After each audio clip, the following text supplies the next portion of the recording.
시간이 되었으므로 목포 에스라 성경 강좌를 김현숙 권사님의 기도로 시작하겠습니다. 사랑이신 하나님, 오늘도 비 내리는 날이었습니다. 그러나 저희들 일터에서 각자 생활에서 마치고 이 귀한 시간 한 자리에 모여 이 말씀을 듣게 하시니 너무나 감사드립니다. 아멘. 준비한 우리 집사님은 그 주시고 싶은 마음, 또 우리에게 전하고 싶은 마음, 그 말씀 그대로 우리가 또 전해 주실 때 저희들은 아멘으로 받고 하나님 말씀을 늘 듣지만 그 말씀이 늘 새롭고 달콤한 꿀처럼 저희 삶 가운데 스며들게 하시고 또 그 말씀대로 살아가는 저희 각자들이 되길 원합니다. 이 밤도 아멘. 귀한 말씀 우리 마음문 열고 잘 듣고 잘 깨달은 시간 될 줄 믿으며 우리 주 예수 그리스도 이름으로 기도드립니다. 아멘. 아멘. 네. 아유, 감사합니다. 네. 자, 지금, 네, 우리가 마가복음, 복음서의 사복음서 중에 가장 베이스가 되는, 그렇죠? 어, 기초가 되고, 토대가 되는 마가복음, 또 쓰여진 순서로도 마가복음이 가장 먼저 쓰여졌다. 그러나 신약에 있는 27권의 책 중에 마가복음이 제일 먼저 쓰여졌다는 말씀은 아닙니다. 제일 먼저 쓰여진 것은 바울의 서신. 이제 약간의 논란은 있지만 바울의 서신, 어, 뭐 갈라디아서가 제일 먼저 쓰여지 있지 않느냐 이렇게 이제 주장하는 학자도 있고, 뭐 이제 이견들은 조금씩 있습니다만은 그러나 복음서, 사복음서 중에서는 가장 먼저 쓰여진 것만큼은 마가복음이 틀림없다. 자, 그렇게 하시고 2장에서 우리가 이제 지난번에 살펴봤던 중풍병자를 고치시고 또 세리, 마테 레위죠, 레위. 히브리식 이름은 레위 마테를 부르시고 또 제자를 부르시는 장면들. 그리고 금식 논쟁. 그리고 안식일에 에, 배가 고파서 밀 이삭을 잘라 먹는 제자들 안식일 논쟁이 이제 서막이 열렸죠. 그래서 오늘 살펴볼 3장, 4장, 5장 쪽 이쪽으로는 이제 지금 안식일에 예수님께서 꼭 마치 일부러 안식일에 그런 거를 사역을 하시면서 뭔가를 깨우쳐 주시기 위한 그런 모습을 많이 우리가 볼 수 있죠. 그건 뭐 의미 없이 하신 게 결코 아니고 예수님께서 안식일에 대한 오해를 또 안식일에 대한 정식 그 정신을 깨닫게 해주기 위해서 안식일이 어떠한 의미고 우리는 안식일을 어떤 자세와 태도와 마음으로 대해야 되는지 그런 의미를 다시 한번 깨우쳐 주시기 위해서 안식일 논쟁이 이제 있죠. 자, 그렇게 해서 3장, 3장은 1절부터 12절까지를 김경숙 집사님께서 앞에 화면 보시고요. 3장 1절부터 12절까지 읽어주시면 고맙겠습니다. 예수께서 다시 해당에 들어가시니 한쪽 손 마른 사람이 거기 있는지라 사람들이 예수를 고발하려 하여 안식일에 그 사람을 고치시는가 주시하고 있거늘 예수께서 손 마른 사람에게 이르시되 한 가운데 일어서라 하시고 그들에게 이르시되 안식일에 선을 행하는 것과 악을 행하는 것 생명을 구하는 것과 죽이는 것 어느 것이 옳으냐 하시니 그들이 잠잠하거늘 그들의 마음이 안악함을 탄식하사 노하심으로 그들을 둘러보시고 그 사람에게 이르시되 내 손을 내밀라 하시니 내밀매 그 손이 회복되었더라. 바리새인들이 나가서 곧 헤롯 당과 함께 어떻게 하여 예수를 죽일까 의논하니라. 많은 무리가 나오다. 예수께서 제자들과 함께 바다로 물러가시니 갈릴리에서 큰 무리가 따르며 유대와 에루살렘과 이두메와 요단강 건너편과 또 두로와 시돈 근처에서 많은 무리가 그가 하신 큰 일을 듣고 나아오는지라. 예수께서 무리가 에워싸 미는 것을 피하기 위하여 작은 배를 대기하도록 제자들에게 명하셨으니 이는 많은 사람을 고치셨으므로 병으로 고생하는 자들이 예수를 만지고자 하여 몰려왔음이더라. 더러운 귀신들도 어느 때든지 예수를 보면 그 앞에 엎드려 부르짖어 이르되 당신은 하나님의 아들이시니이다 하니 예수께서 자기를 나타내지 말라고 많이 경고하시니라. 아멘. 자, 여기 3장 12절까지 한번 살펴보고요. 13절부터는 이제 12제자를 또 세우시는 그런 장면이 묘사가 되어 있습니다. 자, 우선 안식일 논쟁이 이제 시작이 되면서 안식일에 자, 예수께서 이제 다시 회당에 들어가십니다. 안식일에는 이제 이 당시 예수님이 출현하셨을 당시에는 우리가 아시다시피 회당의 안식일에 모이죠. 이 사람들의 안식일의 시작은 지금으로 말하면 금요일 저녁에 시작이 돼서 토요일 저녁까지가 안식일입니다. 그러니까 저녁에 시작해서 저녁에 끝나요. 하루가. 이제 그래서 뭐 지금은 이제 뭐 안식교인들이나 뭐 안식일을 주장하지. 우리는 이제 주일, 그렇죠? 예수님을 믿는 사람들이기 때문에 예수님이 부활하신 것을 기념해서 주일을 우리가 지금 예배를 주일에 모여서 예배를 드리죠. 공동체가. 그런데 이 당시만 해도 예수님이 이제 오신 당시만 해도 이들이 지금 성전이 없잖아요. 성전이. 포로기 이후에 와가지고 이제 성전이 무너지고 그 다음에 뭐 지금 예수님 오신 이 당시에는 헤롯이 이제 성전을 지금 리모델링을 하고 있는 거예요. 지금 보수를 하고 있는 거죠. 이제 그런 과정에서 회당 문화가 시나고게라고 하는 회당 문화가 이제 포로기 이후에 생기게 된 겁니다. 그래서 회당에 모여서 랍비가 회당장이 이제 구약 말씀을 이렇게 낭독하고 설명하고 해석하고 이제 이를테면 설교를 하고 예수님은 이렇게 회당에 가시면 모세의 자리라는 자리를 만들어놔요. 빈 의자를 이렇게 만들어 놓습니다. 그러면 타지에 계시는 분이 그 지방을 들렸다가 그 지방의 회당의 안식일에 들어와서 내가 어디에서 온 누구다라고 얘기를 하고 내가 전할 말씀이 있으니 나한테 시간을 달라 아니면 설교할 그 권한을 좀 달라 얘기를 하면 회당장이 결정을 합니다. 그래서 그러니까 이를테면 지금으로 따지면 뭘까요? 뭐 부흥 강사 내지는 뭐 이렇게 초청 강사. 예. 이제 이런 형태로 강사로 모시고 안식일 예배를 드리는 거죠. 자, 그렇게 해서 이제 그러면은 유대인들이 지금은 이제 전도의 대상이 유대인들 아니겠습니까? 이 유대인들을 상대로 해서 말씀을 바로 세우고 하나님의 말씀을 지금 오해하고 있는 부분들, 이런 것들을 바르게 세우시고 해석하시고 설명해 주시고 전파하게 하시고 그러니까 세 가지 사역을 하신다고 그랬죠? 예수님께서는 제일 먼저는 teaching 가르치시고 그러니까 제대로 가르치시는 거죠. teaching 그다음에 preaching 제대로 해석된 기록된 원 목적대로 바르게 해석을 해서 그 설명을 해 주신 것을 가르쳐 가지고 그 가르침을 받은 제자들이 들고 나가서 전도하는 것을 preaching이라고 그러죠. 전도사역 둘씩 짝지어서 이제 보내죠. 그래서 teaching, preaching, healing 고치시고 귀신 들린 더러운 귀신 들린 사람들에게서 그 더러운 귀신들도 쫓아내시는 축기, 축사 사역도 하실 뿐만 아니라 영의 세계를 보여주시고 병든 사람들을 고쳐주시죠. 온전하게.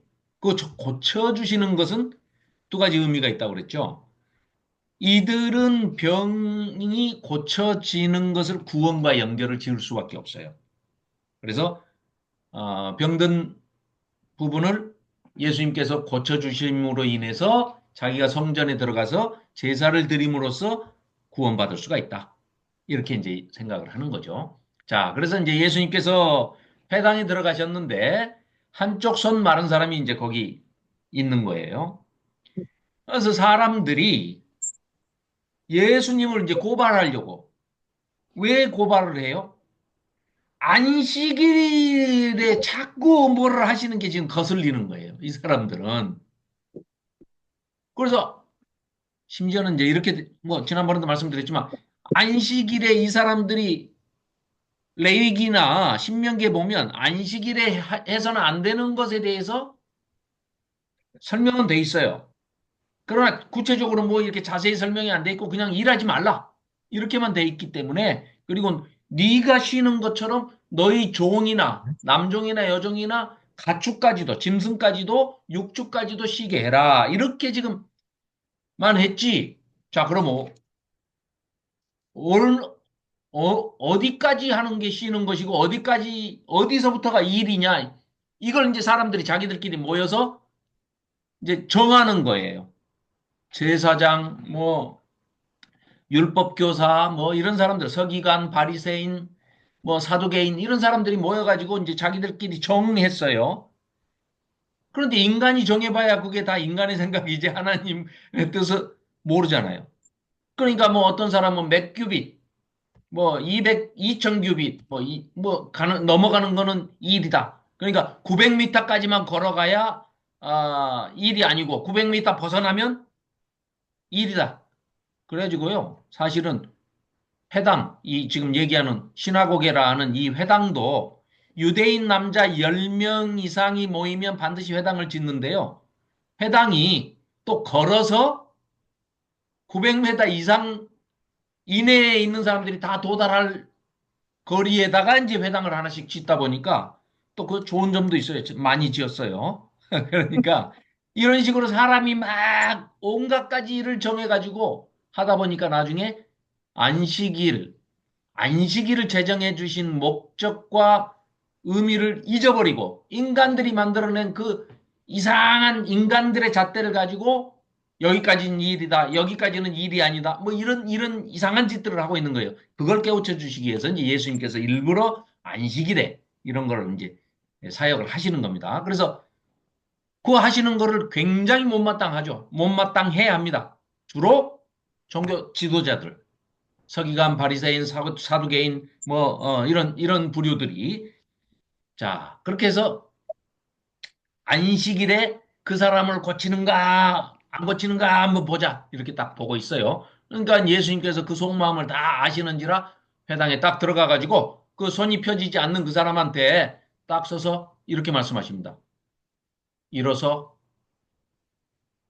이건 이제 말만 하셨잖아요. 예수님 아무것도 안 하시고 말만 하셨습니다. 말씀만 하셨어요. 일어서라, stand up 했어요. In front of everyone. 모든 사람 앞에 너 일어서. 그냥 딱 일어서라 이랬어요. 그러니까 옆에서 또 안식일에 저 이상한 짓을 하네 하고 이제 못마땅해 하는 그 표정으로 쳐다보고 있는 자들에게 그들에게 이르시되 야, 니들 잘 들어봐. 안식일에 선을 행하는 것이 옳겠냐? 못된 짓을 하는 게 옳겠냐? 라고 물어보시는 거예요. 선을 행하는 것과 악을 행하는 것. 어느 것이 옳으냐? 아무 대답도 안 해요. 대답해야죠. 선을 행하는 것이 옳습니다. 이렇게 대답을 해야 할 자들이 말을 안 해요. 대답을 안 해요. 그 다음에 중요한 건데 우리는 번역을 생명을 구하는 것과 죽이는 것 이렇게 번역을 했는데요. 원어는 이렇게 되어 있습니다. 생명을 구하는 것과 구하지 않는 것. 죽이는 것 그러니까 너무 적극적이고 너무 좀 이상하죠? 번역이.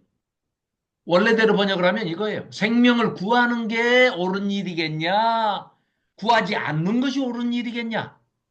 그러니까 안식일이건 뭐건 간에 하나님께서는 안식일에 쉼을 주시려고 하신 것 자체가 너희들에게 생명의 길로 나아가게 하는 것을 도움을 주려고 하시는 그런 말씀인데 어찌하여 너희들은 어? 선을 행하고 사람을 살리고 생명을 구하는 이런 것을 옳지 않다고 하고 무슨 안식일법에 걸리네 규정에 걸리네 마네 이런 하지 마라. 그러니까 이들이 뭐 끽소리도 못하고 잠잠히 있습니다.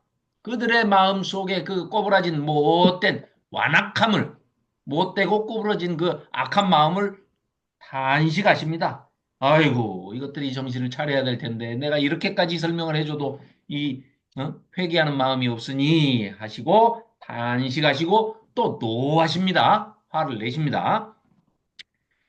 그러시면서 그들을 둘러보시고 그 손이 안 펴지는 그 사람에게 말씀으로만 하십니다. 예수님이 손을 대가지고 그걸 펴고 이러면 일이 됩니다.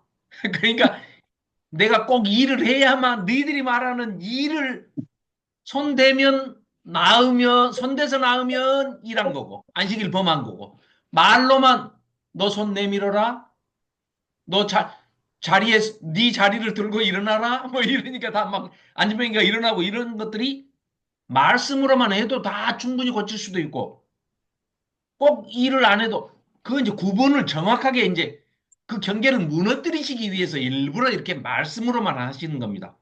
나 아무것도 손 안 댔다. 말로만 했다. 이것도 걸리냐? 이제 이런 말씀입니다. 지금 손을 내밀라 하시니까 그 손 아픈 환자가 사람이 손을 쑥 내미는 겁니다. 말씀만 하셨어요. 그러니까 그 손이 회복이 됩니다.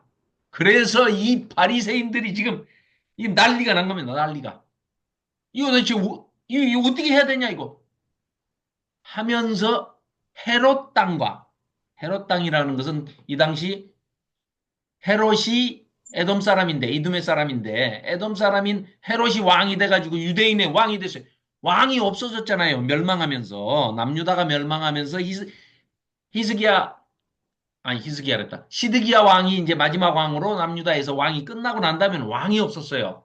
물론 약 100년 동안 이제 하스몬 왕조가 들어서고 이제 뭐 그 독립된 적이 이제 있어요. 약 100여 년. 그러고 나서는 다시 왕이 없습니다. 그런데 이제 헤롯이 느닷없이 이제 그 유대인들이 가장 경멸하는 이제 에돔, 에서의 후손 중에 에돔, 이둠의 사람이 이제 와이로 전문용어로 그 돈을 매겨가지고 뇌물을 매겨가지고 왕자리를 사버린 거예요. 그래가지고 또 정통성이 없으니까 아마 이제 뭐 유대 그 하스몬 왕조하고 뭐 결혼도 하고 막 여러 가지를 합니다만은 이제 그건 나중에 우리 신구약 중간사 할 때 좀 다뤄보기로 하고요. 일단은 헤롯의 이제 그 뭐라 그럴까요? 우리말로 얘기하면 일제 식민지 때 철저한 친일파들 지금 그 김당 의원들 그게 전부가 다 친일파의 후손들 아닙니까? 뭐 너나 할 거 없습니다. 그 친일파의 후손들처럼 헤롯 땅 그 말은 완전히 로마 편들면서 거기서 뇌물 매겨가지고 유대인의 왕이 된 헤롯 왕의 편을 드는 사람들이 헤롯 땅입니다. 철저한 친일파들이에요. 그런데 이 친일파하고 독립군이 손잡았다네? 뭐 하는데 갑자기 정반대에 있는 사람들이 갑자기 이재명이를 죽이기 위해서는 막 그 친하지 않은 사람들도 다 그냥 막 친일파건 아니건 다 모이는 거예요. 한 군데로. 그거하고 똑같은 겁니다. 그러니까 왜 남한과 북한이 대치 상태에 있더라도 남북이 힘을 합해서 싸워야 하는 것은 일본 놈이 쳐들어올 때는 남북한이 힘을 합해서 싸워야 되겠죠. 아니면 외계인이 침공하면은 힘을 합쳐서 싸워야 되겠죠. 꼭 그런 식입니다. 지금 예수님이 선하고 이 생명을 살리는 일을 하시니까 그 꼴이 보기 싫어서 예수님을 죽이자 하고 의논을 사상과 이념이 출신 성분이 정반대인 사람들이 합당을 해가지고 모여가지고 죽이자는 거예요. 뜻을 한마음 한뜻이 된 겁니다. 그런데 재밌는 것은요. 여기에 일부러 예수를 죽일까 모여서 의논하더라. 어떻게 죽일까 하고 의논하잖아요. 얘네들이 지금 안식일법을 어긴 거예요. 이거 하면 안 돼요. 이거 안식일 날 누구를 죽일 모의를 하면 그게 일이고 안 된 일이에요. 그런데 그걸 모르고 자기들 한 거예요, 지금. 그러니까 일부러 그거를 마가가 딱 써놓은 겁니다. 예수님이 안식일 날 아픈 환자를 고치고 생명을 살리시고 막 이런 일을 하시는데 저 못된 것들은 예수님이 하시는 일이 못마땅해 가지고 지들이 안식일에는 해서는 절대 안 되는 예수를 어떻게 죽일까 하고 모여서 작당을 하고 의논을 하고 일을 하더라 안식일을 범하더라 이런 뜻입니다. 음. 네. 예수께서 이제 제자들과 함께 바다로 물러나십니다. 왜냐? 엄청나게 많은 저 북쪽 갈릴리에서부터 막 큰 무리들이 예수님을 따라오면서 병든 사람들은 병을 고쳐주시기를 또 하나님의 말씀을 바르게 깨닫기 위해서 듣고 싶어 하는 사람들. 예수님의 그 율법 해석이 전혀 다르거든요. 색다르거든요. 지금까지 엉터리로 이렇게 해석을 듣다가 예수님의 말씀이 너무나 달게 느껴지고 해서 큰 무리가 따릅니다. 그러니까 그 무리들이 유대와 예루살렘과 이두메와 저 아래쪽에 에돔, 예, 요단강 건너편과 또 반대편 쪽으로 저 동쪽으로 지중해 쪽으로 두로와 시돈 완전히 뭐 이방까지 그냥 그 근처에 많은 무리가 꼭 유대 지방이 아니더라도 온 유대 지방 근처에 있는 이방 민족들까지도 예수께서 하신 큰 일을 듣고 전부 예수님께 몰려듭니다. 그래서 예수님을 그냥 삥 둘러싸고 무리가 막 엄청 밀리니까 또 이걸 그대로 방치하시면 이태원 사고가 날 수도 있으니 압사 사건이 일어날 수가 있으니까 예수님께서 지혜롭게 어떻게 하시느냐? 배를 살짝 띄우라고 그럽니다. 물에서. 그러면 이제 해풍이 이렇게 바다 쪽에서 육지 쪽으로 불어오지 않겠습니까? 그러면 그걸 등지고 예수님께서 그냥 일반 목소리로 마이크가 없으니까요. 그때는 스피커도 없고 일반 목소리로 하시면 그 바닷바람을 타고 그 예수님의 육성 음성으로 설교하시는 말씀도 멀리 전달이 될 수 있으니까 작은 배를 띄우게끔 대기시켜 놓고 제자들에게 명하시고 배에 올라서 이제 이렇게 말씀을 전하시는 그런 장면입니다. 그리고 또, 이제 살짝 피하시는 겁니다. 너무 많이 밀려드니까. 또 많은 사람들을 고치시니까 그 병으로 고생하는 안쓰러운 이 불쌍한 사람들이 고생하는 사람들이 예수님께 어떻게 한번 예수님의 옷자락이라도 만져보고 싶고 예수님 손이라도 한번 예수님께서 한 번이라도 만져만 주신다 하면은 낫지 않겠는가 하는 그런 믿음을 가지고 그런 소망을 가지고 예수님께 나오는 거죠. 그래서 더러운 귀신들도 언제든지 예수를 보면 그 앞에 엎드려 부르짖어 이르되 당신은 하나님의 아들이니이다 하고 고백을 합니다. 이 사람들이. 자, 더러운 귀신들도 어느 때든지 예수님을 보면 예수님께서 그냥 정체를 아시니까 그들이 자기들의 정체가 들켰다고 생각을 하니까 이들이 이제 이렇게 그냥 막 부르짖습니다. 당신은 하나님의 아들이시니다. 제발 예수께서 우리에게 나타나지 말아 주십시오. 그 말은 뭐예요? 예수님이 나타나면 다 쫓겨나가니까. 귀신 들린 자들이 다 쫓겨나가니까 그것만이라도 제발 좀 면하게 좀 해주세요. 이런 얘기거든요. 좀, 오시지 마세요. 이런 뜻입니다. 그러나 예수님께서는 그 귀신들을 쫓아내는 것이 이제 성령이 임하시기 때문에 악령이 쫓겨나는 것이 당연한 이치죠. 그래서 이제 예수님께서 오신 겁니다. 자, 13절부터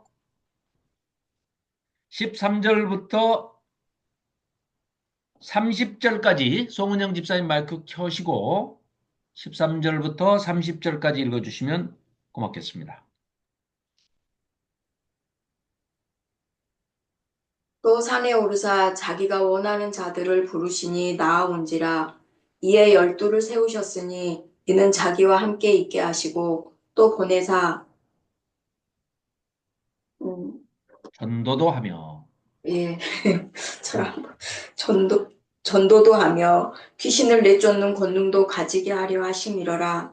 이 열두를 세우셨으니 시몬에게는 베드로란 이름을 더하셨고 또 세베대의 아들 야고보와 야고보의 형제 요한이니 이들에게는 보아너게 곧 우레의 아들이란 이름을 더하셨으며 또 안드레와 빌립과 바돌로메와 마테와 도마와 알페오의 아들 야고보와 및 다데오와 가나나인 시몬이며 또 가룟 유다니 이는 예수를 판 자더라. 집에 들어가시니 무리가 다시 모임으로 식사할 겨를도 없는지라 예수의 친족들이 듣고 그를 붙들러 나오니 이는 그가 미쳤다 하밀러라. 예루살렘에서 내려온 서기관들은 그가 바알세불이 집혔다 하며 또 귀신의 왕을 힘입어 귀신을 쫓아낸다 하니 예수께서 그들을 불러다가 비유로 말씀하시되 사탄이 어찌 사탄을 쫓아낼 수 있느냐. 또 만일 나라가 스스로 분쟁하면 그 나라가 설 수 없고 만일 집이 스스로 분쟁하면 그 집이 설 수 없고 만일 사탄이 자기를 거슬러 일어나 분쟁하면 설 수 없고 망하느니라. 사람이 먼저 강한 자를 결박하지 않고는 그 강한 자의 집에 들어가 세간을 강탈하지 못하리니 결박한 후에야 그 집을 강탈하리라. 내가 진실로 너희에게 이르노니 사람의 모든 죄와 모든 모독하는 일은 사하심을 얻되 누구든지 성령을 모독하는 자는 영원히 사하심을 얻지 못하고 영원한 죄가 되느니라 하시니 이는 그들이 말하기를 더러운 귀신이 들렸다 함이러라.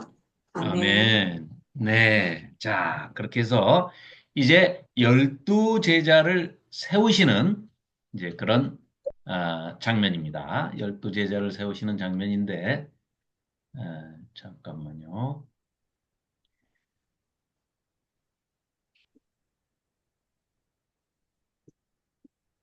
자, 네.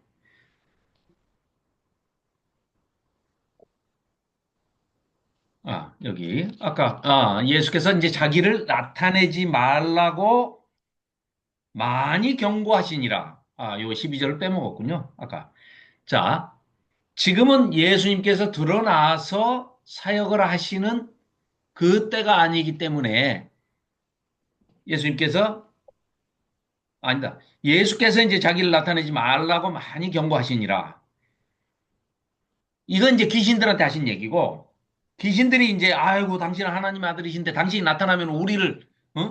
우리는 다 쫓겨나야 되지 않습니까? 하는 거예요. 이 귀신 들린 사람 속에 있는 귀신들이. 그래서 예수께서 자기를 나타내지 말라고 또 말씀을 경고도 하시는 거죠. 왜? 예수가 나타났다라고 귀신들이 온 동네방네 이렇게 소문내고 다니면은 사역을 하시는데 지장이 있어요. 그래서 자, 이제 12제자를 이제 세우시는 그런 입장이시니까 산에 오르사 자기가 원하는 자들을 부르시니 예수님께서 원하는 제자들을 부르십니다. 이에 12제자를 세우시는 겁니다. 12제자를 세우셨으니 이는 자기와 함께 있게 하시고 또 보내사 전도도 하며, 그러니까 12제자를 세우신 목적 중에 하나가 뭐예요? 전도도 하며 보내서 전도하게 하시려고 세웠다. 12제자를. 둘째, 귀신을 내쫓는 권능도 제자들에게 있게 가지게 하시려고 이러셨다. 이 두 가지가 지금 목적입니다. 목적. 자, 이 12를 세우셨는데 그 중에 제일 연장자이기도 하고 또 이제 나중에는 보면 우리가 자칭 타칭 수제자라고 하는 사람이 이제 베드로인데 이 베드로라는 이름을 예수님께서 지어주신 거 아니겠습니까? 원래 베드로의 이름은 히브리식 이름은 시므온입니다. 시므온. 야곱의 이스라엘의 12아들 중에 둘째 아들이 시므온이죠. 첫째가 르우벤, 르시레유, 그러니까 르우벤, 둘째 아들이 시므온, 셋째가 레위, 넷째가 유다, 이렇게 쭉 나가는데 베드로가 시므온이에요. 근데 그 시몬을 베드로라고 이름을 이제 나중에 지어주시는데요. 우리 이사야서 51장 한번 볼까요? 이사야서 51장. 자, 앞에 구약의 1030쪽입니다. 1030쪽.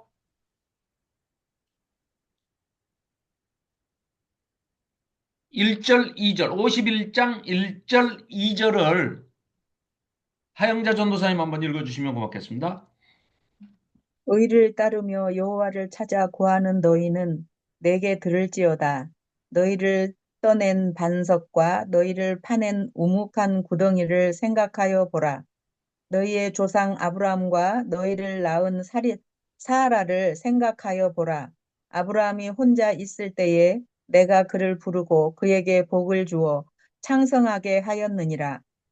아멘.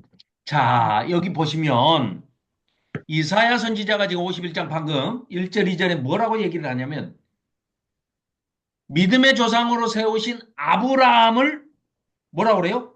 너희를 떠낸 반석. 이 반석이라는 말이 페트라입니다. 페트라. 베드로 할 때는 페트로스예요. 페트로스. 페트로스는 돌멩이, 돌. 조금 커봐야 바위덩이. 요런 정도고 페트라 그 말은 반석입니다. 반석. 그러니까 반석은 누구라고요? 여기서 지금 이사야가 얘기할 때는 아브라함이라는 반석.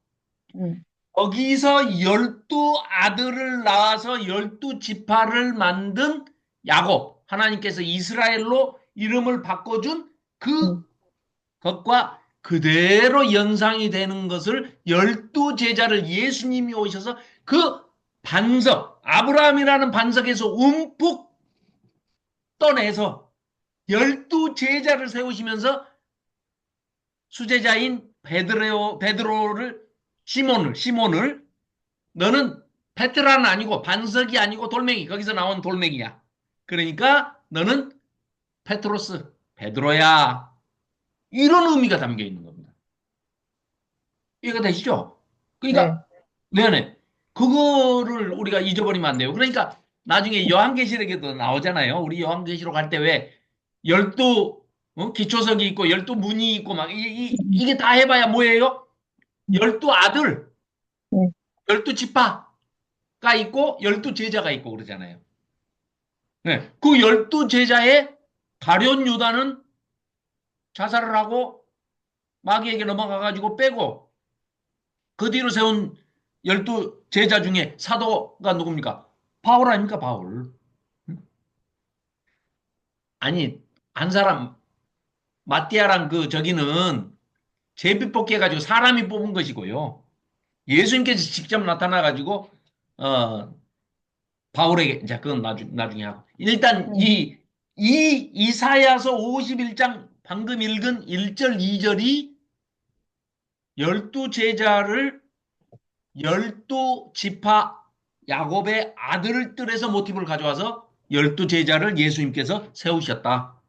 그래서 저 끝에 종말의 때 요한계시록에도 그래서 12기초석 12지파 아들 12아들과 12제자는 요한계시록의 새하늘과 새 땅 그 새 예루살렘 성의 기초석과 기초문이 된다.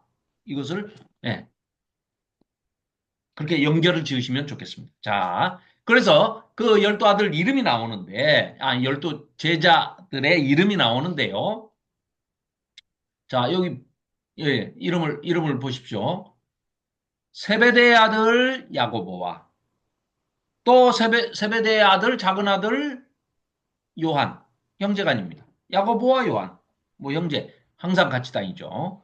자, 이 둘에게는 성질이 얼마나 급한지 좀 상상이 안 되죠. 우리가 생각할 때는 야고보와 요한 뭐 별로 그렇게 성질이 급한 것 같지도 않은데 이 세상에 이 사람들 별명이 뭐래요? 보아너게랍니다. 보아너게.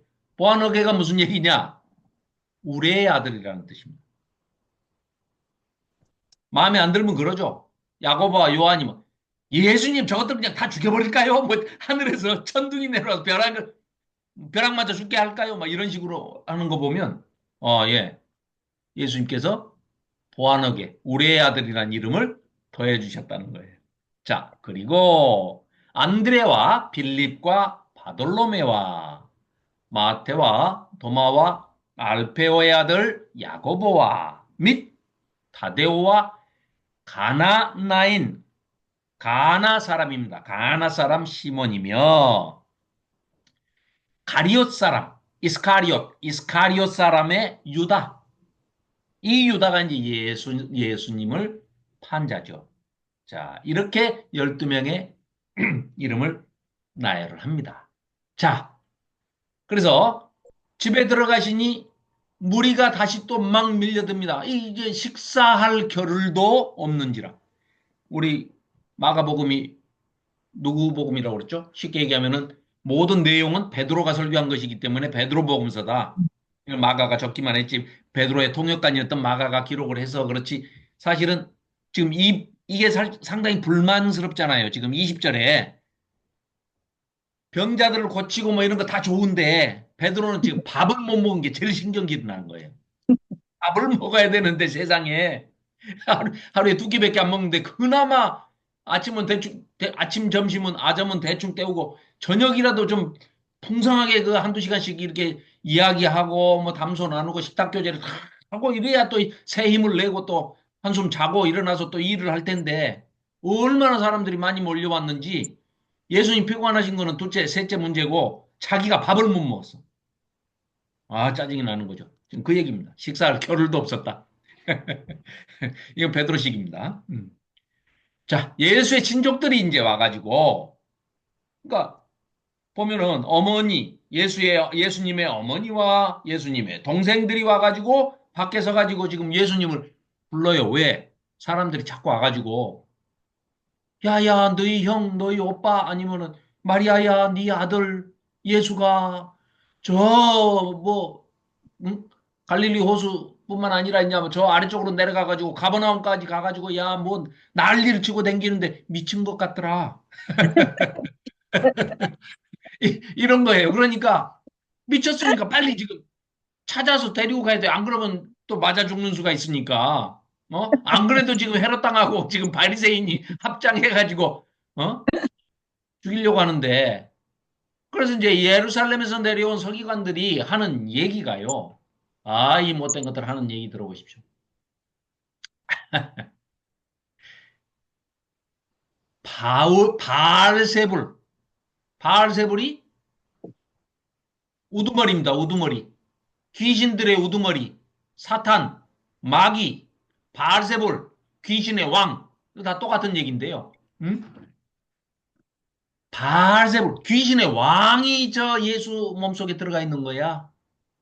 또 귀신의 왕을 힘입어 가지고 귀신을 쫓아낸다. 이렇게 지금 얘기를 하고 있다는 거예요.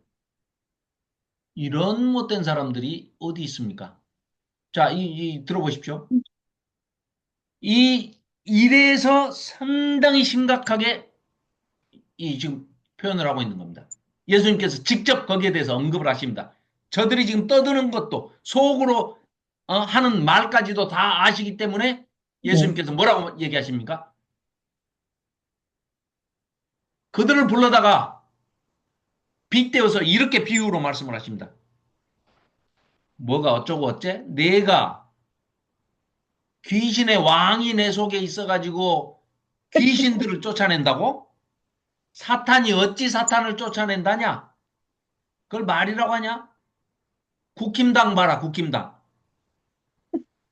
누가 후보를 할 것이냐 해가지고 지들끼리 다 뽑아놓은 김문수를 딴 데서 또 데리고 와가지고 또 강제로 끌어내리고 강제 단일화를 시켜가지고 뭐 한덕수를 또 후보로 만들어야 되겠다 해가지고 까딱하면 이제 후보 도장도 안 찍어주네 마네 하고 막 자기들끼리 싸우잖아요. 그럼 후보가 없어져 버릴 수 있잖아요. 그 얘기입니다. 지금 예수님이 딱 그 말씀 하시는 거예요.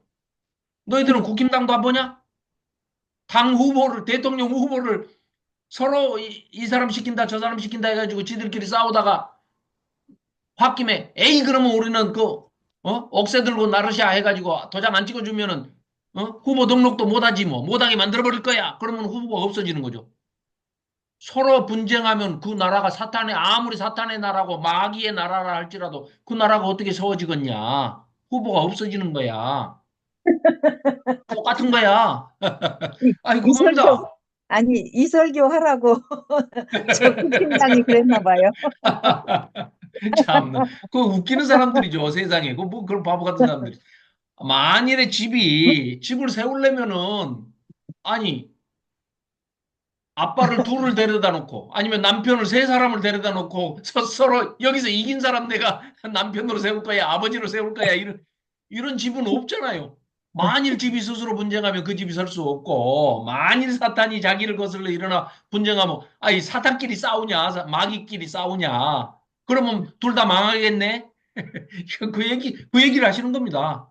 그러시면서 비유로 얘기를 하십니다. 사람이 어느 집을 쳐들어가려고 생각하면 또 그래서 그 집을 쳐들어가 가지고 세간을 전부 금은 보화랑 이런 걸 다 강탈해 갖고 나오려면은 그 집에 제일 힘센 사람부터 잡아가지고 묶어야 될 거 아니냐, 결박을 해야 될 거 아니냐. 남의 집 강도를 들어가는데 이 얘가 별로 안 좋은데.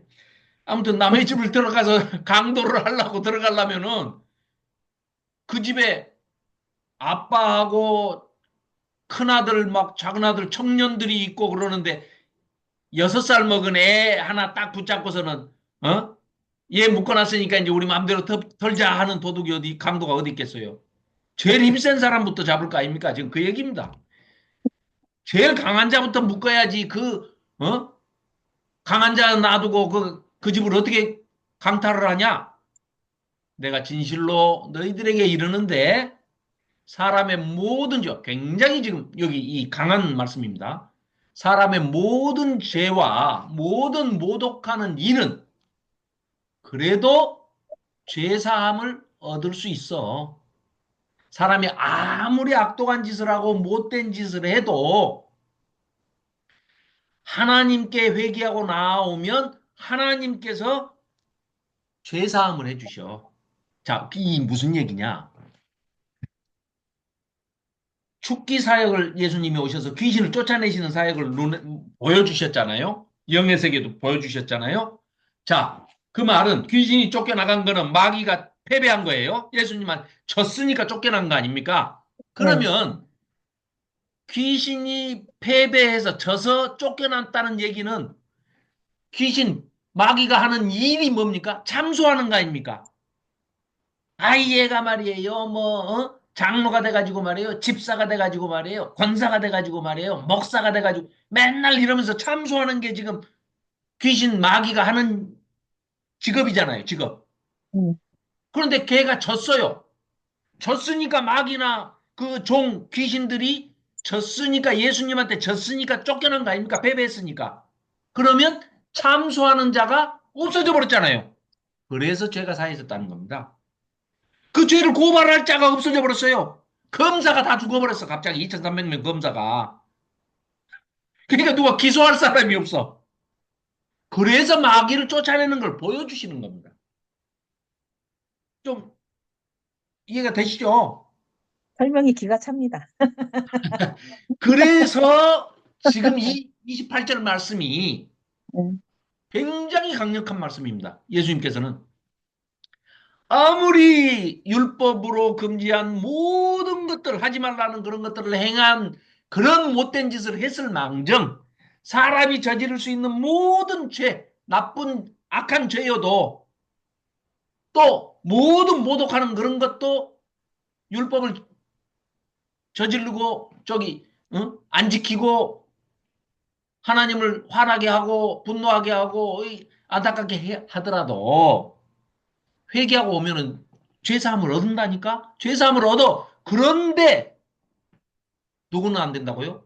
누구든지 성령을 모독하는 자는 여기서 성령은 예수님이십니다. 예수님 자체가 그냥 성령 하나님이시기 때문에 예수님을 성령의 역할을 예수님의 사역 자체를 모독하는 거예요. 무슨 얘기냐?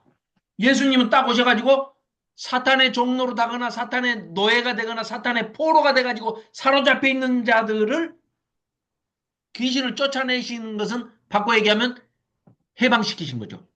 죄로부터 해방, 사탄 마귀의 그 꽉 올가매는 그걸로부터 노임을 받게 하는 거 아니겠습니까? 계시록 12장에도 9절 10절에 보면은요.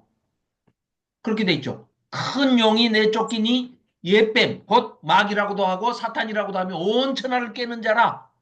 그가 땅으로 내쫓기니 그의 사자들도 함께 사탄하고 쫓겼어요. 그 자들이 지금 이 공중권세를 잡고 이 지구에서 지금 못된 짓을 하고 약한 사람들한테 쳐들어가서 그냥 막 흔들어 놓고 미혹하고 꼬시고 죄의 유혹에 빠지게 하고 하나님 못 믿게 만들고 막 이런 이단에 빠지게 하고 이런 짓을 하죠.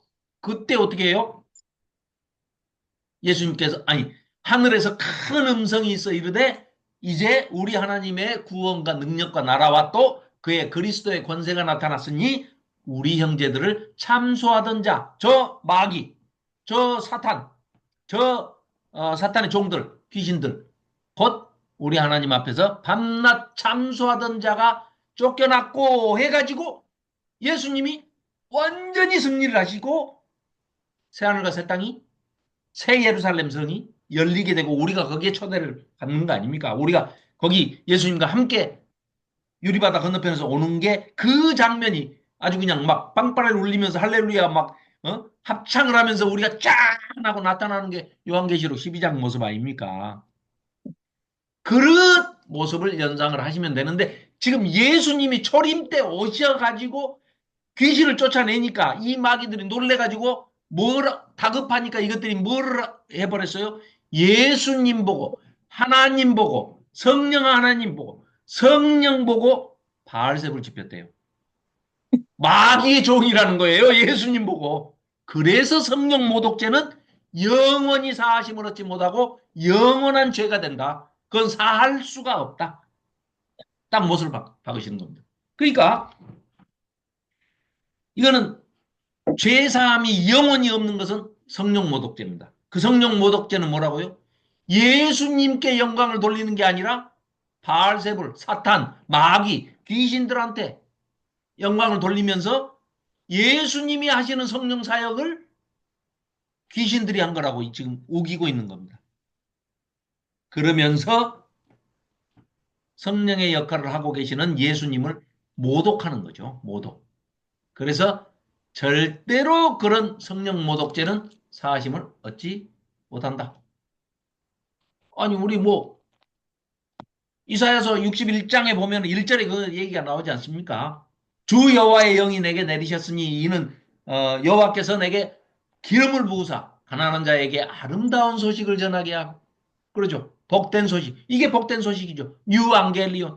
나를 보내사 마음이 상한 자를 고치고 포로된 자에게 자유를 주시고 예수님이 오셔서 성령의 역할이 사탄의 포로, 사탄의 노예, 사탄의 종 됐던 자들을 해방 선포하는 것이죠. 희년을 선포하시는 거죠.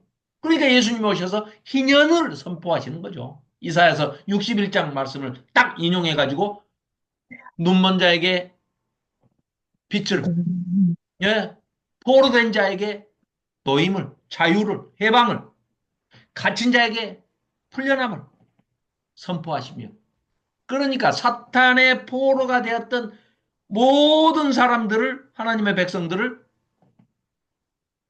사탄의 노예에서 포로에서 사탄의 종에서 자유자로 해방자로 노였음을 선포하고 자유를 선포하신다는 것은 죄사함을 완성시키셨다. 죄사함을 선포하셨다. 이런 얘기 아니겠습니까? 그래서 이는 그들이 말하기를 예수님한테 더러운 귀신이 들렸다고 하니 너희들은 영원히 죄사함을 얻지 못하는 성령 모독죄에 해당한다.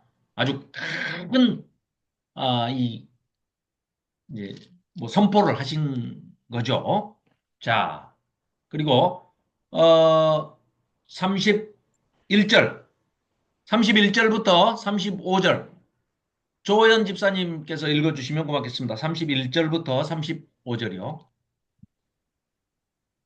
그때 예수의 어머니와 동생들이 와서 밖에 서서 사람을 보내어 예수를 부르니 우리가 예수를 둘러 앉았다가 여짜오되 보소서 당신의 어머니와 동생들과 누이들이 밖에서 찾나이다. 대답하시되 누가 내 어머니이며 동생들이냐 하시고 둘러 앉은 자들을 보시며 이르시되 내 어머니와 내 동생들을 보라. 누구든지 하나님의 뜻대로 행하는 자가 내 형제요 자매요 어머니이니라. 아멘. 자, 이 굉장히 유명한 이제 예, 장면이죠. 아까 잠깐 이제 언급이 됐었잖아요. 이제 미쳤다 하니까 이제 찾으러 이제 오신 거예요. 그때 이제 예수님이 이제 어머니하고 마리아죠, 마리아. 마리아하고 또 이제 동생들, 예수님의 동생들. 이 동생들은 마리아 어머니로부터 똑같이 이제 한 어머니 밑에서 나오긴 나왔지만 예수님은 성령으로 잉태하사 낳으신 거고. 그러니까 요셉과는 관계가 없이 지금 탄생하신 거고. 그 밑에 동생들은 네 명은 다 요셉과 마리아 사이에서 정상적으로 인간으로 태어난 거죠. 그 동생들이 이제 와가지고 예수님을 부릅니다. 그러니까 이제 무리가 예수님을 삥 둘러싸고 있는데 밖에서 저 뒤에서 들어오지도 못하고 막 아이고 형 예수 형 하고 이제 막 부르는 겁니다. 예수 오빠 하고 부르니까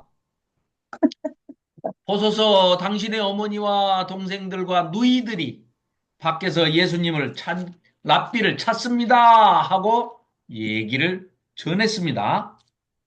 전했더니 예수님께서 이 얘기를 이제 우리는 흔히 오해를 해요. 굉장히 냉정하신 분이다. 뭔 피도 안 통하는 참 차가운 분이시네. 자기 엄마하고 친동생들이 왔는데 세상에 아니라고 잡아떼시네. 이렇게 오해를 해서는 안 되는 대목입니다. 이 대목은 굉장히 중요한 대목인데요. 자, 대답하시되 누가 내 어머니며 누가 내 동생들이냐? 자, 자, 여기 35절에 보시면 굉장히 중요한 말씀. 누구든지 하나님의 뜻대로 행하는 자는 그가 바로 내 형제고 자매고 내 어머니다. 그가 참 이스라엘이다. 그러니까 예수님이 33절에서 누가 내 어머니며 동생들이냐 이 말씀은 요즘 우리식으로 간략하게 표현하면 누가 참 이스라엘이냐 이 얘기입니다. 즉 이방인이라도 하나님의 뜻대로 하나님의 원하시는 대로 하나님께서 바라시는 대로 행하는 사람이 참 이스라엘 사람인 것이고 이방인이어도 네. 피가 부모가 아무리 유대인이고 이스라엘 사람이고 유대인이어서 자기가 유대인으로 태어났어도 예수님을 믿지 않고 하나님의 뜻을 거역하고 행하지 않는 사람은 이스라엘 사람, 피는 이스라엘 사람일지언정 그 사람은 참 이스라엘 사람이 아니다. 구원의 대상자가 아니다. 이 말씀을 이미 지금 여기서 이방인에 대한 구원도 누가 하나님의 참 이스라엘 사람이고 누가 구원해 주시기로 작정을 하고 하나님께서 선택하신 사람의 범주 속에 들어가느냐? 하나님의 뜻대로 행하는 자여야 한다. 이런 중요한 말씀을 지금 선포하고 계시는 겁니다. 냉정한 예수님을 쳐다보면 안 돼요. 여기서 냉정하신 게 아니고 굉장히 민감하지만 이 감도 있게 아주 그냥 임팩트 있게 지금 센 얘기를 하신 겁니다. 그래, 내 육신의 어머니가 있고 내 육신의 동생들이 여기 와 있지만 하나님께서는 저들을 피를 나누고 살을 나눈 형제 자매 어머니라고 하는 게 아니고 누구든지 그 삥 둘러 앉아 있는 사람들 자기하고 피 한 방울 섞이지 않은 사람들을 쑥 둘러보시면서 너희들이 내 어머니고 너희들이 내 동생, 남동생이고 내 여동생이다. 왜? 너희들은 하나님 아버지의 뜻대로 행하는 자들이 되면 참 이스라엘 사람이 되는 것이다. 맞아요. 네가 주민등록증에 국적이 이스라엘로 돼 있다고 그래서 네가 유대로 돼 있다고 해서 네가 유대인이 아니야. 그러니까 무조건 어느 교회 다니니까 나는 구원 받습니다. 이런 이상한 소리 하지 말어. 그 얘기입니다. 자, 이렇게 해서 3장을 마무리하고. 그렇죠. 그러니까 이게 굉장히 중요한 말씀이죠. 네. 자, 그 다음에 이제 마가복음 4장. 4장을 뭐, 예, 하는 데까지만 30분만 하고 마치도록 하겠습니다. 자, 그러면 김현숙 권사님께서 4장 1절부터 9절까지 읽어주시면 고맙겠습니다.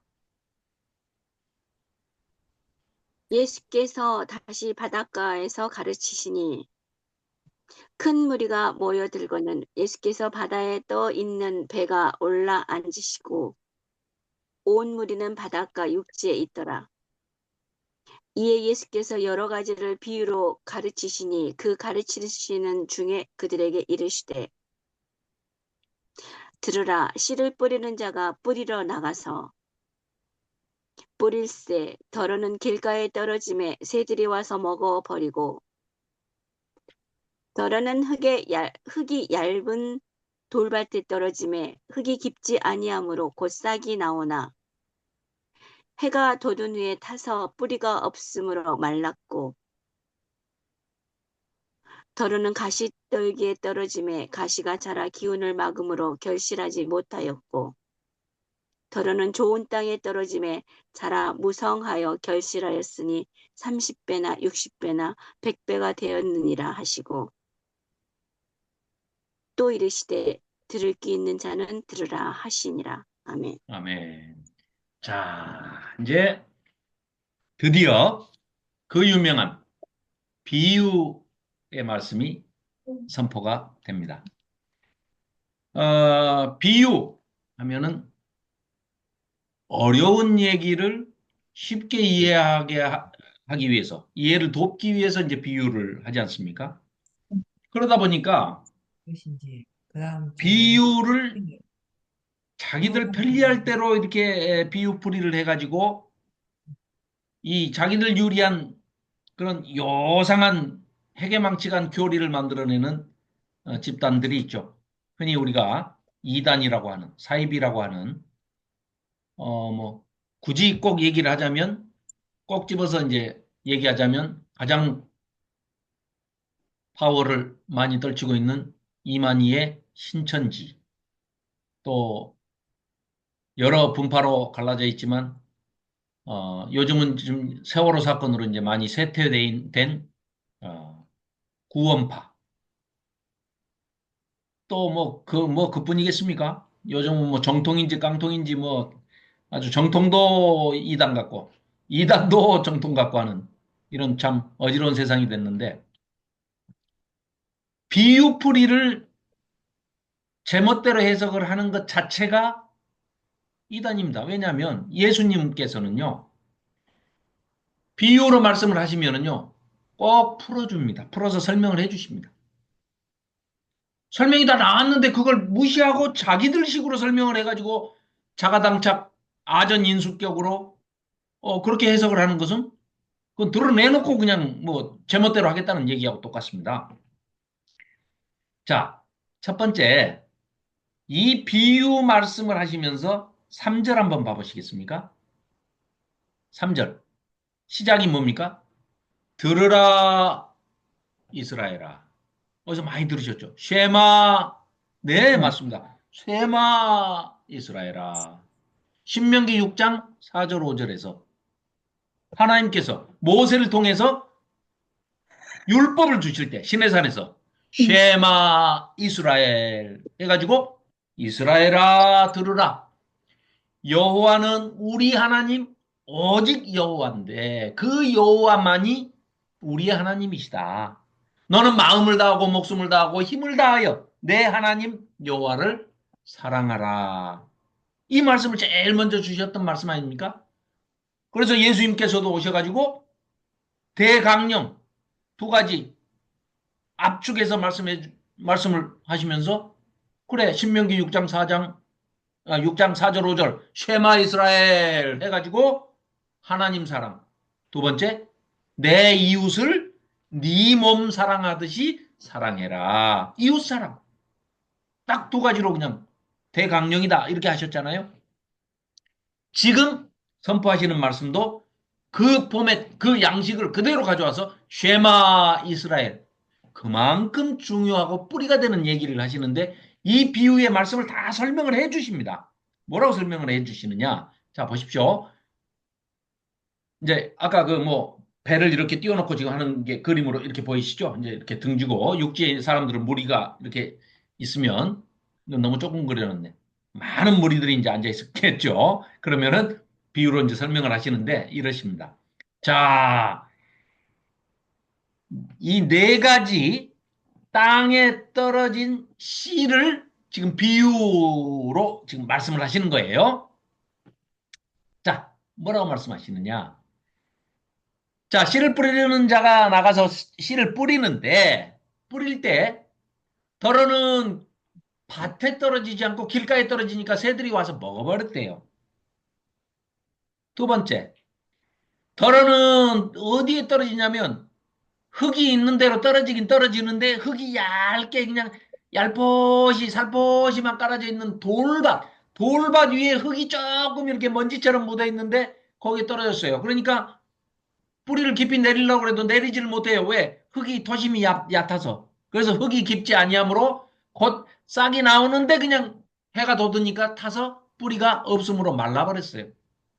자, 세 번째. 덜어는 가시떨기가 우거진 곳에 씨가 떨어졌어요. 근데 그 밑에는 가시떨기 밑에는 흙이에요. 흙. 그러니까 거기서 뭔가 조금 자라긴 자랐는데 땅을 뚫고 나오는데 가시가 딱 억누르고 있어가지고 그 자라는 기운을 막아버렸어요. 그래서 결실을 하지 못하고 맙니다. 자, 네 번째. 덜어는 좋은 땅에 떨어져가지고 거기서 자라서 무성하여 결실하였으니 30배나 60배나 100배가 되었다고 합니다. 자, 이게 농사 짓는 분들의 가장 큰 기쁨이고 감사고 은혜 아니겠습니까? 사실 그 씨 뿌리고 모내기 한 거에 비하면은 그 나달들 수확해가지고 그 개수로 누가 안 씌워보니까 그렇지 그 시면은 30배, 60배, 100배만 되겠습니까? 정말 엄청난 배수가 되겠죠? 그죠? 자, 또 고객처럼 이제 그렇게 잘 되면 얼마나 좋겠어요. 또 이러시되 들을 게 네, 있는 자는 들으라. 이제 자 이렇게 하시면서 비유를 이제 이거를 설명을 해 주십니다. 자, 10절부터 20절까지 조연 집사님께서 10절부터 20절까지 한번 읽어 주시겠습니까? 마이크. 네. 예수께서 홀로 계실 때에 함께한 사람들이 열두 제자와 더불어 그 비유들에 대하여 물으니 이르시되 하나님 나라의 비밀을 너희에게는 주었으나 외인에게 외인에게는 모든 것을 비유로 하나니 이는 그들로 보기는 보아도 알지 못하며 듣기는 들어도 깨닫지 못하게 하여 돌이켜 죄 사함을 얻지 못하게 하려 함이라 하시고 또 이르시되 너희가 이 비유를 알지 못할진대 어떻게 모든 비유를 알겠느냐 뿌리는 자는 말씀을 뿌리는 것이라 말씀이 길가에 뿌려졌다는 것은 이들을 가리킴이니 곧 말씀을 들었을 때 사탄이 즉시 와서 그들에게 뿌려진 말씀을 빼앗는 것이요 또 이와 같이 돌밭에 뿌려졌다는 것은 이들을 가리킴이니 곧 말씀을 들을 때 즉시 기쁨으로 받으나 그 그 속에 뿌리가 없어 잠깐 견디다가 말씀으로 인하여 환난이나 박해가 일어나는 때에는 곧 넘어지는 자요. 또 어떤 이는 가시떨기에 뿌려진 자니 이들은 말씀을 듣기는 하되 세상의 염려와 재물의 유혹과 기타 욕심이 들어와 말씀을 막아 결실하지 못하게 되는 자요. 좋은 땅에 뿌려졌다는 것은 곧 말씀을 듣고 받아 30배나 60배나 100배의 결실을 하는 자니라. 아멘. 네. 자, 설명이 이렇게 씨 뿌리는 비유가 그 비유를 다 친절하게 설명을 해 주시는 거죠. 그죠?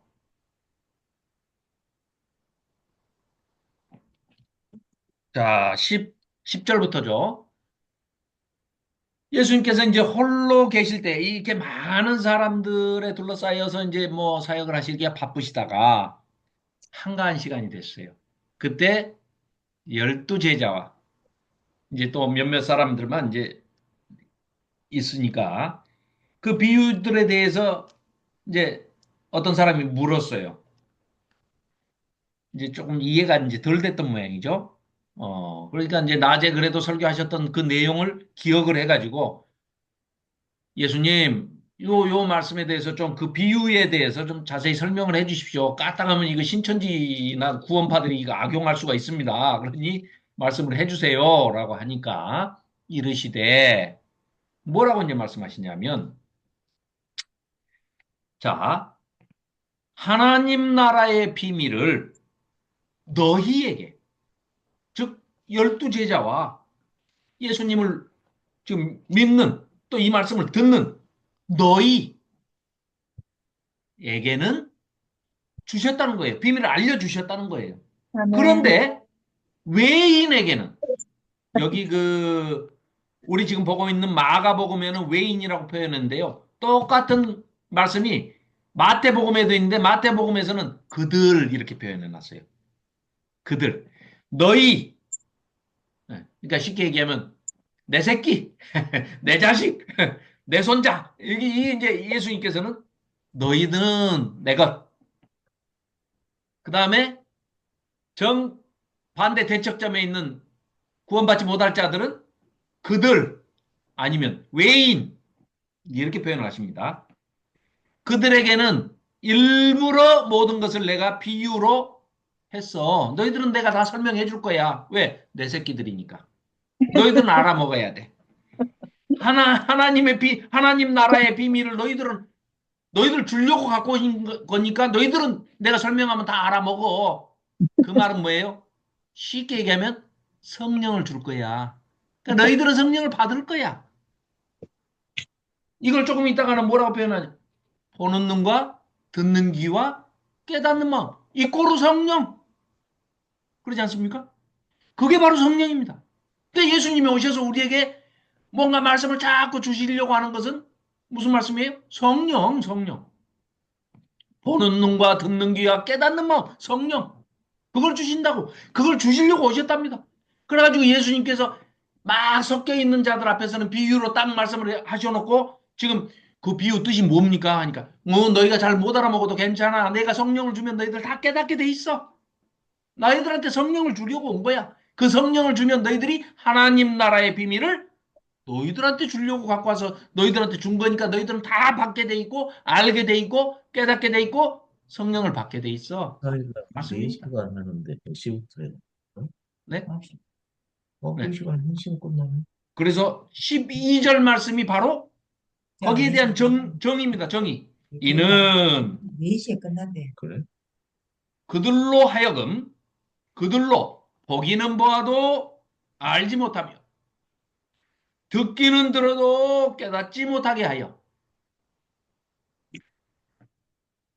돌이켜 죄 사함을 얻지 못하게 하려고 그러셨다는 거예요. 뭐 하는 사람들한테요? 외인, 그들, 그 자리에 와서 앉아는 있고 하나님의 말씀을 듣기는 들어도 아까 그 씨 뿌리는 비유에서 똑같은 말씀을 듣고 앉아 있는데 어떤 사람은 돌짝밭에, 어떤 사람은 아스팔트에, 어떤 사람은 가시덤불에, 어떤 사람은 근심 걱정이 너무 많아가지고 예수님 말씀이 이게 귀에 안 들어와. 그러니까 열매를 맺지를 못해요. 그런데 여기 지금 12절이 말씀하는 거는 뭡니까? 성령. 보면은 보이고, 들으면 들리고, 마음에 깨달아지는 것은 성령이죠. 네. 성령의 역사입니다. 그러면 그 사람은 죄사함을 얻는 것이고, 방금 설명드린 말씀을 부정문으로 바꾸면 여기 12절입니다. 보기는 봐도 뭔지 알지 못하고, 듣기는 들어도 전혀 뭘 들었는지도 모르겠고, 깨닫지 못하고 아무리 손에 쥐어줘도 모르겠다는 거예요. 그러면 죄사함을 얻지 못하게 하려고 일부러 비유로 말씀을 하셨다는 겁니다. 그러고 친절하게 너희들한테는 내가 이렇게 설명해 주잖아. 이런 말씀입니다. 또 이르시되 너희가 이 비유를 알지 못할진대. 어떻게 모든 다른 비유를 또 알겠냐. 그러나 내가 설명해 줄 테니까 잘 들어봐. 뿌리는 자는 뭘 뿌린다고? 말씀을 뿌리는 거야. 그러니까 이, 이 12절 말씀도 이제 좀 정확하게 번역을 하자면 이 번역이 조금 매끄럽지가 않은데요. 그리하여 자 12절 말씀도 이르시되 하나님 나라의 비밀을 너희에게는 주었으나 그들에게는 외인들에게는 일부러 내가 비유로 얘기한 거야.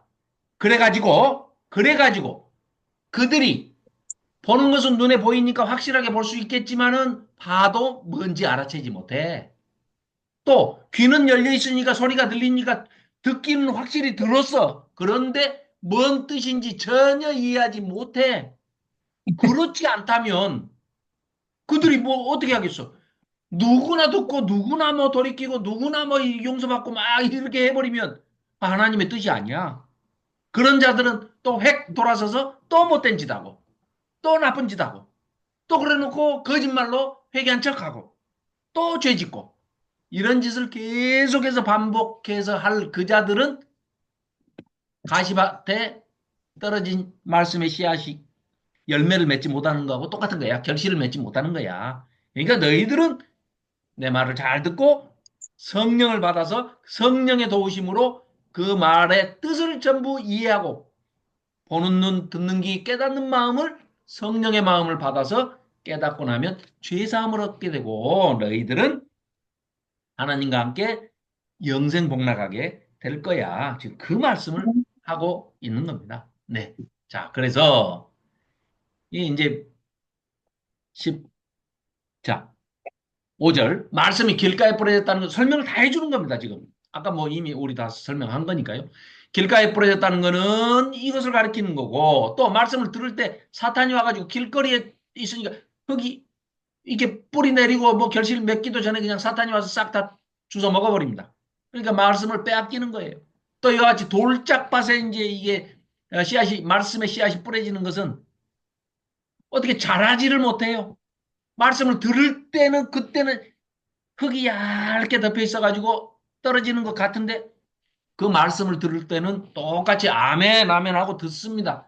즉시 기쁨으로 받는데 그 속에 뿌리가 없으니까 잠깐 견디다가 조금 환난이나 조금 힘든 일이 생기거나 조금 시험 들게 하는 사건이 생기면 박해가 일어나는 때는 바로 그냥 주저앉는 넘어지는 그런 일이 나와. 그렇지만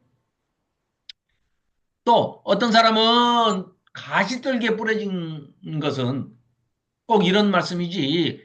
하나님의 말씀을 예수님의 말씀을 듣기는 하되 한편으로는 세상의 염려와 재물의 유혹과 모든 세상 것도 하고 싶고 또 구원도 받아야 쓰겠고 이것도 하고 싶고 저것도 하고 싶고 이런 여러 가지의 욕심들이 들어와가지고 말씀을 막 가로막어.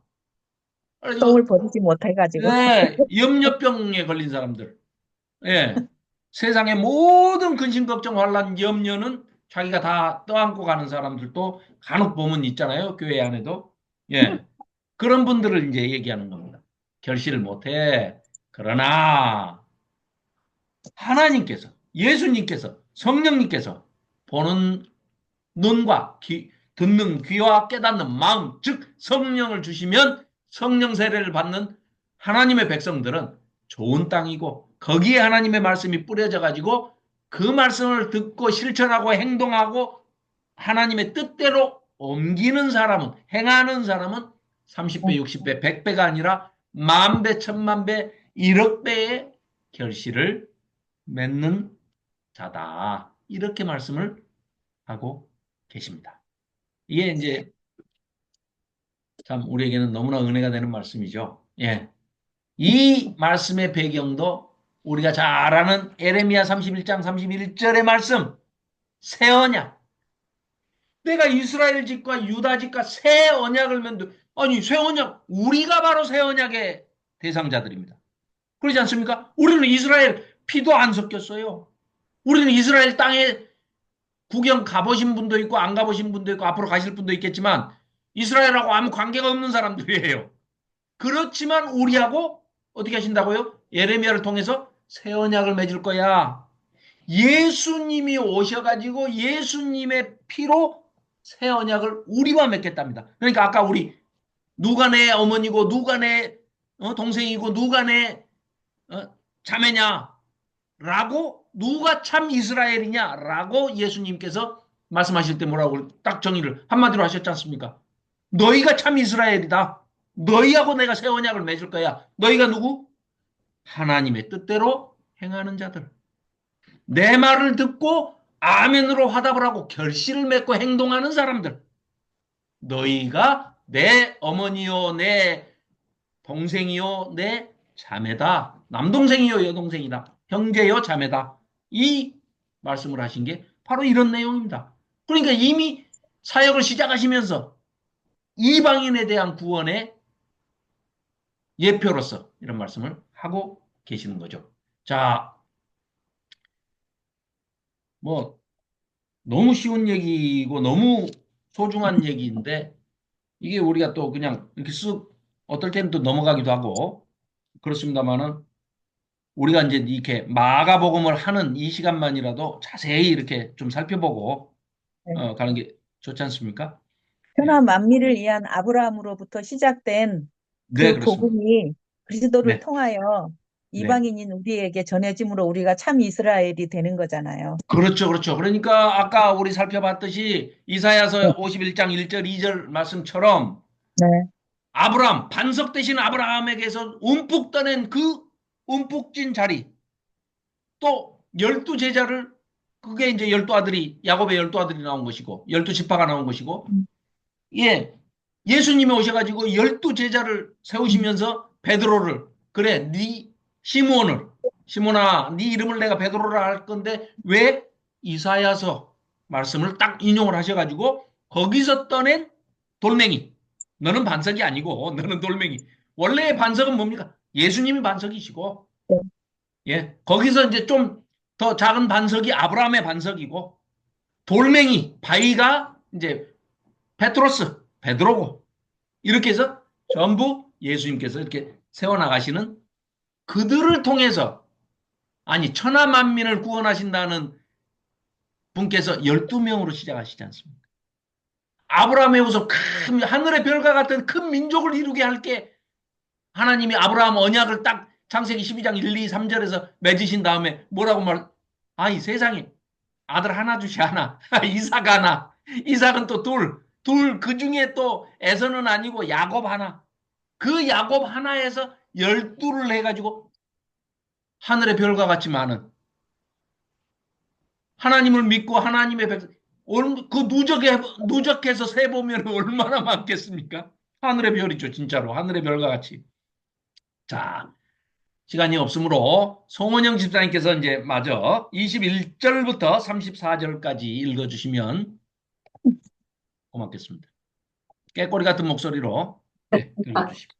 네. 또 그들에게 이르시되 사람이 등불을 가져오는 것은 말 아래에나 평상 아래에 두려움이냐 등경 위에 두려움이 아니냐 드러내려 하지 않고는 숨긴 것이 없고 네. 나타내려 하지 않고는 감추인 것이 없느니라. 네. 듣는 자는 들으라. 또 네. 이르시되 너희가 무엇을 듣는가 스스로 삼가라. 너희의 헤아리는 그 헤아림으로 너희가 헤아림을 받을 것이며 더 받으리니 있는 자는 받을 것이요 없는 자는 그 있는 것까지도 빼앗기리라. 아이고, 주님. 또 이르시되 하나님의 나라는 사람이 씨를 땅에 뿌린 것 같으니 그가 아멘. 밤낮 자고 깨고 하는 중에 씨가 나서 자라되 어떻게 그리 되는지를 알지 못하느니라. 아멘. 땅이 스스로 열매를 맺되 처음에는 싹이요 다음에는 이삭이요 그 다음에는 이삭에 충실한 곡식이라. 열매가 익으면 곧 낫을 대나니 이는 추수 때가 이르렀음이라. 또 이르시되 우리가 하나님의 나라를 어떻게 비교하며 또 무슨 비유로 나타낼까? 겨자씨 한 알과 같으니 땅에 심길 때에는 땅의 모든 씨보다 작은 것이로되 심긴 후에는 자라서 모든 풀보다 커지며 큰 가지를 내나니 공중의 새들이 그 그늘에 깃들일 만큼 되느니라. 예수께서 이러한 많은 비유로 그들이 알아들을 수 있는 대로 말씀을 가르치시되 비유가 아니면 말씀하지 아니하시고 다만 혼자 계실 때에 그 제자들에게 모든 것을 해석하시더라. 아멘. 아멘. 네. 모든 말씀을 다 제자들에게 해석을 해 주셨습니다. 그래서 우리도 이게 기록이 돼서 해석을 바르게 예수님, 저자직강이라니까요. 저자직강. 예수님께서 말씀하시고 그걸 해석까지 딱 해주셨는데 뭐 이단들이 왜 어디 비집고 들어오는지 참 답답한 사람들이야. 예. 다 해석을 해주셨습니다. 자, 오늘 조금만 그러니까 보고, 집사님 요 12절부터 네, 예수님이 해석해 주셨잖아요. 네네네, 씨 뿌리는 비유에 대해서 여러 가지로 비유를 해 네, 주시면서 네, 이제 끝에 20절 가서 좋은 땅을 말씀하시면서 100배 결실을 맺는다고 네, 하시는데 네네네, 결국은 좋은 그 착한 마음으로 예수 그리스도를 진리의 성령을 통해서 예수 그리스도를 그 믿을 뿐으로 예수 그리스도가 비밀이잖아요. 네네네네, 그렇죠. 그러니까 비밀이신 예수님을 마음으로 받아들였는데 사람의 눈에는 안 보여. 그렇죠. 그렇죠. 그게 말씀이신 예수님이 진리의 성령을 통해서 우리의 마음에 비춰줌으로 우리가 믿어서 구원에 이른 이 말씀을 받으니까 기뻐서 견딜 수가 없어. 네네, 그래가지고 네, 환란이나 뭐나 마치 쉽게 말하면 사도 바울처럼 네, 예수님이 오시기 전에는 이 세상의 염려와 그 부스러기 똥 같은 것들에 매여서 근심하고 살았으나 네네네, 예수 그리스도가 온 이후로는 네, 환난이나 뭐나 뭐 어떤 염려가 와도 예전에 매인 것으로 돌아가지 아니하고 받은 예수 그렇습니다. 그리스도를 위하여 끝까지 그 일을 행하여 달려가는 자가 좋은 땅이잖아요. 네, 예, 그렇습니다. 그 자가 이제 참 이스라엘이고 그런 네, 얘기예요. 예, 예, 예, 예, 맞습니다. 예, 그래서 예수님께서 예, 지금 이 말씀을 쭉 지금 4장에서 말씀하시는 내용 중에 하나님 나라의 비밀 네, 11절에 이제 이 표현을 쓰셨잖아요. 네, 이꼬르 예수님입니다. 네, 하나님 나라의 비밀이 즉 예수님입니다. 네, 그 비밀을 아는 사람은 뭐예요? 예수님을 아는 사람이죠. 네, 비밀을 아는 사람 이꼬르 예수님을 아는 사람 네, 이꼬르 천국에 들어가 있는 사람입니다. 네, 예. 지금 그래서 자기 백성들, 자기 형제 자매 어머니 혈육과 같은 참 이스라엘들에게는 직접 예수님께서 이렇게 비유로 말씀하셨어도 상관없이 다 설명을 해주신다는 거예요. 네, 해석도 다 해주신다고 네, 34절에도 지금 내가 다 네, 해석해 주지 않냐. 아무 걱정하지 마라. 몰라? 나 지금 몰라? 그 괜찮아. 나중에 나 알게 돼. 뭐 이런 말씀입니다. 우리가요, 인간은 한없이 이 부족하기 때문에 성령님의 도우심으로 많은 것을 우리가 깨닫고 깨우치고 한 것 같지만 그거는 택도 없는 얘기입니다. 우리가 진짜로 하나님 나라에 딱 새하늘과 새 땅에 들어가서 새 예루살렘 성에 우리가 딱 들어가 가지고 종말의 때에 진짜 종국사 종적 종말의 때에 예수님과 성령님과 하나님 아버지 성부 하나님과 영생 복락할 때는 그동안에 우리가 궁금했던 모든 것을 다 그때 가서 다 깨우칠 것 같아요.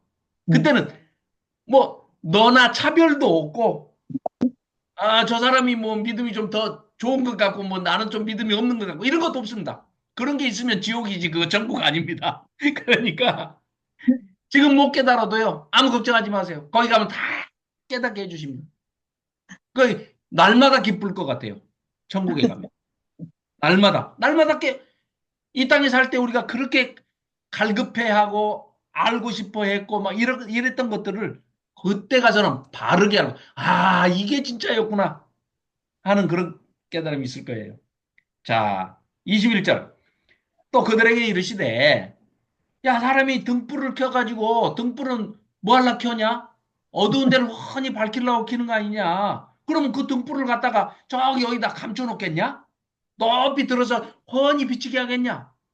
아니 캄캄한 칠흑 같은 바다에서 배들이 떠다니는데 어? 하나도 앞이 안 보일 테니까 등대불을 켜가지고 높이 탑을 세워서 등대로 저 아래 바다 캄캄한 데로 비춰주면 그걸 보고 백기를 찾아서 이렇게 가는 것이지 등대불 켜가지고 어디다 감춰놓으려면 뭘라 켜냐. 지금 그 말씀 하시는 겁니다. 그러니까 너희들을 빛이신 예수님이 오셔가지고 너희들을 환하게 비춰주시는 이유는 너희들 감춰놓으려고? 아니, 너희들을 높이 들어서 위에서 이렇게 아래로 쫙 비치는 빛들이 되라고 너희들한테 빛을 주는 것이지 감춰두려고 빛을 몰라주냐. 그러니까요. 캄캄해지게 하려고 하는 게 아니고 환해지게 하려고 하는 것이다. 그러니까 등불도 등경 위에 저 위에다가 놓지 누가 평상 아래다가 감춰놓냐. 그런 거 없어. 그러니까 교회도 어디다 감춰놓으시려고 그 교회 또 비유풀이 해갖고 지들만 몇 사람만 알고 천국 가게 하려고 그거 아니라는 말씀입니다. 네. 자, 그래서 22절은 거기 동글뱅이 해놓으시고요. 번역이 아주 최악으로 잘못된 번역입니다. 바로 잡겠습니다. 자, 요거까지만 하고 끝내야 되겠네요. 29분이네. 자, 22절 제가 읽어보겠습니다. 드러내려 하지 않고는 숨긴 것이 없고 뭔 말이요? 나타내려 하지 않고는 감추인 것이 없느니라. 이거 읽고 이해하시는 분은 천재입니다. 천재. 이건 무슨 말인지 모르겠어요. 100번을 더 성경님, 읽어봐도 이 무슨 말인지 모르겠습니다. 그런데 네, 이 말씀이 네, 다른 데도 나오거든요. 네. 마태복음 10장 26절. 그 앞에 마태복음 10장 26절 보시면요. 똑같은 단어를 써놓고 똑같이 해석을 하는데 여기는 제대로 해석을 해놨습니다. 마태복음 10장 26절. 자, 15페이지입니다. 신약. 제가 읽겠습니다. 그런즉 그들을 두려워하지 마라. 음, 감추인 것이 드러나지 않을 것이 없고 숨은 것이 알려지지 않을 것이 없느니라. 이게 똑같은 말입니다. 네. 똑같은 문장을 써놓고 마태복음은 제대로 번역을 해놓고 마가복음은 이렇게 엉터리로 이상하게 지금 그 번역을 해놓은 것입니다. 그래서 지금 22절이 도대체 이거 마가복음 읽어갖고는 무슨 말인지를 알 수가 없게 돼 있습니다. 누가복음 12장 그 뒤에 누가복음 12장 2절로 가보십시오. 똑같은 게 또 나옵니다. 누가복음 12장으로 가보시면 114쪽 누가복음 2절을 보면은요. 너무 쉽게 돼 있어요. 번역이. 이렇게 좀 제발 좀 하지. 114쪽. 예. 12장 2절. 감추인 것이 네가 아무리 감춰봐라. 그게 꽁꽁 감춰지나 다 드러나게 돼 있어. 감추인 것이 드러나지 않을 것이 없고 네가 백날 숨겨봐라. 숨겨진 것이 만천하에 드러나서 다 알려지게 돼 있어. 그러지 않은 게 어디 있어?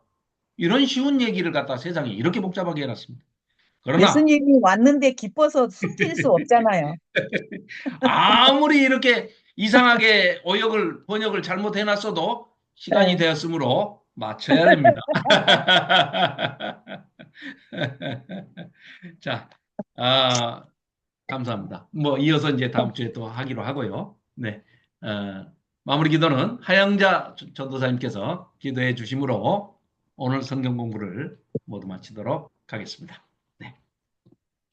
하나님 아버지 감사합니다. 오늘도 여러 가지 삶의 현장에서 이 시간을 기억하고 이렇게 모일 수 있게 시간을 허락하여 주셔서 감사합니다. 아멘. 예수 그리스도를 사모하는 마음들이 이 시간에 나올 것을 아시고 진리의 성령이 우리가 몸으로는 떨어져 있으나 아버지 마음으로는 예수 그리스도를 향해 있기 때문에 진리의 성령님께서 각자의 마음에 비밀이신 예수 그리스도의 큰 소식을 우리 마음 가운데 다시 크게 새겨주시고 아버지와 세상에 오는 그 어떤 것들도 다 이겨내므로 아버지와 빛 대신 예수님을 아버지와 기쁨으로 드러내며 살아갈 수 있도록 인도하여 주시니 감사합니다. 이 아멘. 좋은 소식을 늘 공부하여 우리들과 함께 늘 듣고 또 새기게 하려고 아버지 노력하시는 집사님 위에 우리보다 더 넘치는 복으로 넘치게 하시고 또한 저희들에게도 동일한 은혜 가운데서